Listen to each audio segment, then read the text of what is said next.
जैसे कि आपको पता है कि हम लोग साइंस का क्वेश्चन करते हैं, या तो एसएससी का प्रीवियस ईयर होता है या एनसीईआरटी बुक से हम लोग सारे क्वेश्चंस लेते हैं। फर्स्ट क्वेश्चन है मेरा। सबसे पहले हम लोग कुछ ऑब्जेक्टिव क्वेश्चन देखेंगे, उसके बाद आज हम लोग नोट्स देखेंगे मेटल्स एंड नॉन मेटल्स का। ये पार्ट 1 रहेगा। Planck's constant has the dimension of. Planck constant का सेम डायमेंशन किसके जैसा होता है? वो आपका होता है angular momentum. Answer will be angular momentum. Okay. Unit of force is newton होता है, SI unit, and CGS unit is dyne, and 1 newton equals to होता है 10⁵ डाइन होता है। ओके। कोई भी एनर्जी हो उसका यूनिट जूल होता है, एनर्जी का यूनिट जूल होता है, मोमेंटम का यूनिट होता है केजी मीटर पर सेकेंड। नेक्स्ट क्वेश्चन हम लोग देखते हैं। A particle is moving in a uniform circular motion with constant speed v along a circle of radius r. The acceleration of the particle is, एक circle है, particle जो move कर रहा है वेलोसिटी v से मूव कर रहा है। ओके। अलॉन्ग ए रेडियस इसका r है। जब ये वेलोसिटी यहाँ से घूमेगा तो इसका डायरेक्शन इधर रहेगा, इसका डायरेक्शन ये साइड रहेगा, इसका डायरेक्शन ये रहेगा। ओके। तो बोले एक्सेलरेशन क्या होगा जब भी वेलोसिटी चेंज होता है। ओके। तो एक्सेलरेशन होता है। तो यहाँ पे एक्सेलरेशन क्या होगा? आपका एक्सेलरेशन यहाँ पे होगा v/r²। v/r²। नेक्स्ट देखते हैं, रॉकेट कौन से प्रिंसिपल पे बेस है? तो रॉकेट आपका होता है Newton third law. First law क्या बताता है? फर्स्ट लॉ देता है definition of force. Okay. First law क्या देता है? Definition of force. Next question देखते हैं। Which is depleting pesticides? इसमें से कौन सा डिप्लीटिंग पेस्टिसाइड्स है? तो वो आपका आंसर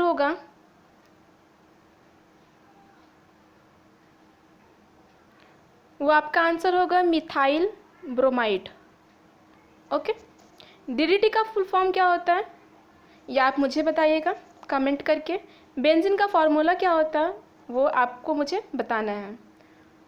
कर्ज इज मेड अप ऑफ, ये किससे बना होता है? ये आपका बना होता है sodium silicate. Okay. Sodium silicate. Next question देखते हैं। Milk of magnesia is a suspension of. तो मिल्क ऑफ मैग्नीशिया किसका सस्पेंशन है? ये आपका होता है मैग्नीशियम हाइड्रोक्साइड।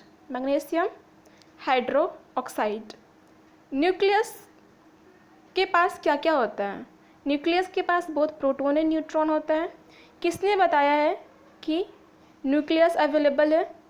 वो आपका बताया है रदरफोर्ड ने बताया है।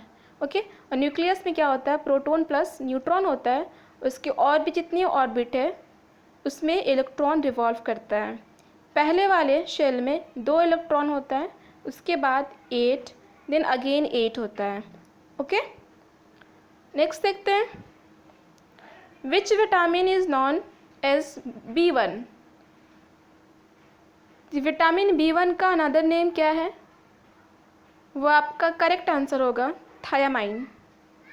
ओके। एस्कॉर्बिक एसिड ये विटामिन सी है। रेटिनॉल ये विटामिन ए है। ओके। राइबोफ्लेविन ये विटामिन B2 है। ओके। पैंथोजेनिक बैक्टीरिया सिक्रेट क्या करता है? तो पैंथोजेनिक बैक्टीरिया सिक्रेट करता है आपका एंटीजेन। नेक्स्ट हम लोग देखते हैं headquarter of Botanical Survey of India कहाँ? वो आपका कोलकाता में है। Who awarded Nobel prize for path breaking contribution to develop treatment against Parkinson disease? तो ये किसने दिया था और नोबेल प्राइज किसे मिला था? तो ये आपका करेक्ट आंसर होगा Arvid Carlsson. Okay. Arvid Carlsson. Next हम लोग आज का नोट्स देखते हैं, जो कि मैंने पहले ही बोल दिया मेटल्स एंड नॉन मेटल पे बेस है। तो जितने भी पॉइंट्स हैं 2 या 3 पार्ट में कंप्लीट हो जाएगा। तो मेटल कैसा होता है? पॉजिटिवली चार्ज है। ओके, ये भी बहुत ज़्यादा रिपीटेड क्वेश्चन है। मेटल का जो इलेक्ट्रॉन कितना होता है आउटर शेल में, वो आपका 1 होगा या 2 होगा या 3 होगा। ओके, देन उससे हम लोग गेस कर रहे हैं तो वो मेटल है। मेटल कैसा होता है? बेसिक होता है, बेसिक इन नेचर होता है। Lead is a bad conductor of heat and electricity. वैसे तो हम लोग को पता है कि जितने भी मेटल होते हैं वो good conductor of heat and electricity होता है, लेकिन यहाँ पे एक्सेप्शनल है कि लेड जो होता है वो बैड होता है। Okay, tungsten has very high melting point. Tungsten का बहुत ज़्यादा मेल्टिंग पॉइंट होता है। अगर ये मेरा बल्ब है तो यहाँ पे ये ऐसे ट्विस्ट किया हुआ यहाँ पे टंगस्टन होता है ना। अगेन मैं दिखाती हूँ, अगर ये मेरा बल्ब है, ये ट्विस्टेड वायर होता है ना ऐसा सा, वो आपका टंगस्टन होता है और उसको W से उसका सिंबल है। ओके, सॉफ्ट मेटल कौन सा इतना ज़्यादा सॉफ्ट है इवन कि हम लोग नाइफ से भी कट कर सकते हैं। We can cut with the help of knife. तो वो आपका सोडियम है and potassium is very soft. Next देखते हैं लिक्विड मेटल कौन सा है। वैसे तो हम लोग पढ़े solid, all metals are solid है ना, good conductor of heat and electricity, but ये लिक्विड है। तो वो मरकरी जो थर्मोमीटर में यूज़ किया जाता है, gallium, francium, caesium. Okay, metals are hard and shiny होता है। ठीक है, iron, tin, copper, silver, lead. Noble metal क्या क्या है, ये भी एग्जाम में पूछा जाता है। गोल्ड है, सिल्वर है, प्लैटिनम। नोबल मेटल का क्या एक प्रॉपर्टीज है कि वो किसी के साथ रिएक्ट नहीं करता। ओके, मैलिएबल क्या क्या होता है? अच्छा, मैलिएबल मतलब क्या होता है? अगर मान लेते ये इतना बड़ा कोई भी एक पार्टिकल्स है, ठीक है, मेटल से, उसको पीट कर with the help of hammer इसको इतना बड़ा कर देते हैं तो उसको बोलते हैं मैलिएबल। तो ये क्या है? गोल्ड है, सिल्वर है।